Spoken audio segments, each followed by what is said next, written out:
क्यों न्यूजीलैंड वालों पिछुआड़े का चटनी सही से बनाया है कि नहीं है? অ্যাকচুয়ালি কালকে ছিল ইন্ডিয়া ভার্সেস নিউজিল্যান্ডের মধ্যে দ্বিতীয় টি20 ম্যাচ। হ্যাঁ, আর এই দ্বিতীয় টি20 ম্যাচে ভারতীয় প্লেয়াররা যেটা করে দেখিয়েছে, মাই গড, এটা ক্রিকেট হিস্ট্রিতে বলতে পারো খুব কম সময় দেখা যায়। मगर क्यों? অ্যাকচুয়ালি কালকে আমাদের ইন্ডিয়ার ক্যাপ্টেন সূর্য কুমার যাদব টসে জেতে এবং টসে জিতে ফিল্ডিং করবার সিদ্ধান্ত নেয়। হ্যাঁ, আমাদের সূর্য কুমার ভাবে যে আমরা প্রথম ম্যাচেতে প্রথমে ব্যাটিং করে জিতে গেছি নিউজিল্যান্ডের বিরুদ্ধে, চলো এবারে সুযোগটা নিউজিল্যান্ডকে দেওয়া যাক, নিউজিল্যান্ডই প্রথমে ব্যাটিং করুক। আর নিউজিল্যান্ড প্রথমে ব্যাটিং করে 208 রান করে 6 উইকেট হারিয়ে 208 রান করেছে।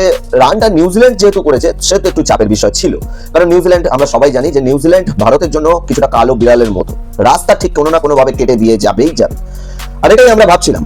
আর ভারতের সামনে ছিল 209 রানের টার্গেট, আর 209 রানটা ভারত মাত্র 3 উইকেট হারিয়ে 15 ওভার 2 বলে তুলে দিয়েছে।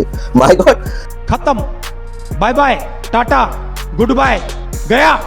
একটু শুরু থেকে বলা যাক। অ্যাকচুয়ালি ব্যাপারটা হচ্ছে যে ইন্ডিয়া যখন সেকেন্ড ইনিংসে ব্যাটিং এ নামলো, তখন ইন্ডিয়ার মাত্র 6 রানে দুটো উইকেট পড়ে যায়। আমাদের ভয়ঙ্কর দুজন ওপেনার সঞ্জু স্যামসন এবং অভিষেক শর্মা মাত্র 6 রানই আউট হয়ে যায়। আর এই সময় দিল কি ধড়কন বেড়ে গেছিল ভাই সাহেব। আমরা ভেবেছিলাম যে ঠিক যেমন ভাবে টেস্ট এবং ওডিআইতে ব্যাক টু ব্যাক দুখানা সিরিজ আমাদের ঘরের মাঠে নিউজিল্যান্ড হারিয়ে দিয়ে গেছে, হয়তো এই টি20তেও নিউজিল্যান্ড এবার কামব্যাক করতে চলেছে।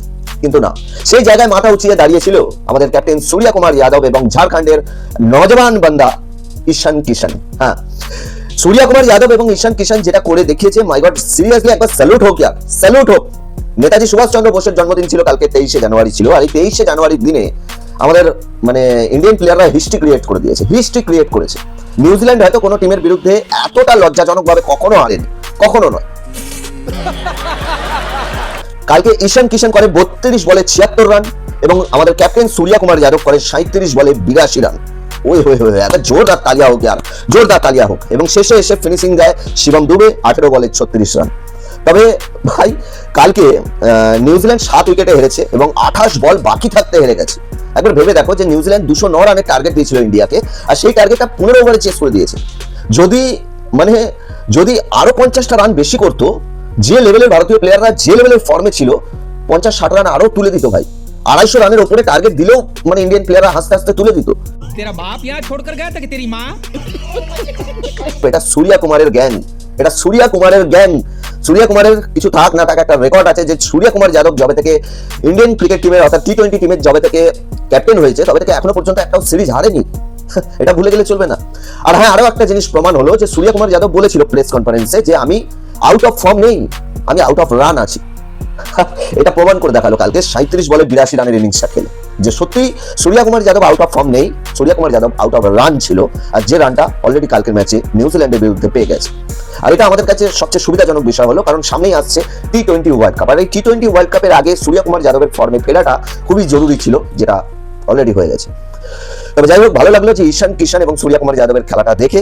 আর এর চেয়েও বেশি ভালো লাগছে যে দেখো অলরেডি প্রমাণ হয়ে গেল যে আমাদের অভিষেক শর্মা, সূর্য কুমার যাদব, ঈশান কিষান, শিবম দুবে সবাই কিন্তু ভালো ফর্মের মধ্যে রয়েছে। হ্যাঁ, সঞ্জু স্যামসন এর ব্যাট থেকে রান আসেনি এখনো পর্যন্ত দুটো ম্যাচে, তবে আশা করছি 3 নম্বর ম্যাচে অবশ্যই আসবে, কারণ বুঝতেই পারছো টিম যখন জেতে তখন প্লেয়ারদের রক্ত এমনি গরম হয়ে যায়।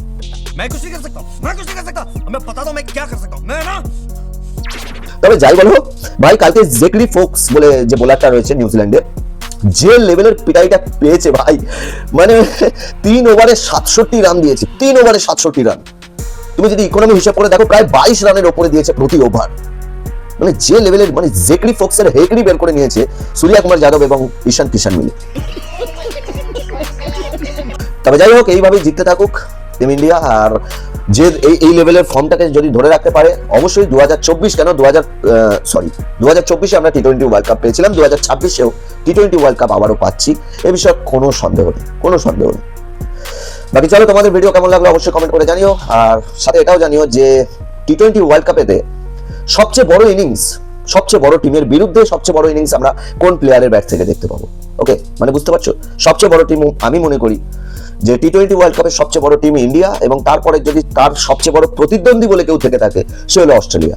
তাই আমি বলতে চাইছি যে অস্ট্রেলিয়ার বিরুদ্ধে কোন ব্যাটসম্যান টি20 ওয়ার্ল্ড কাপের সর্বোচ্চ রান করতে চলেছে প্রথম ম্যাচে। চলো টাটা, বাই বাই, দেখা হচ্ছে নেক্সট কোনো ভিডিওর সাথে। ভিডিও ভালো লাগলে লাইক, কমেন্ট, শেয়ার করে চ্যানেলটাকে অবশ্যই সাবস্ক্রাইব করে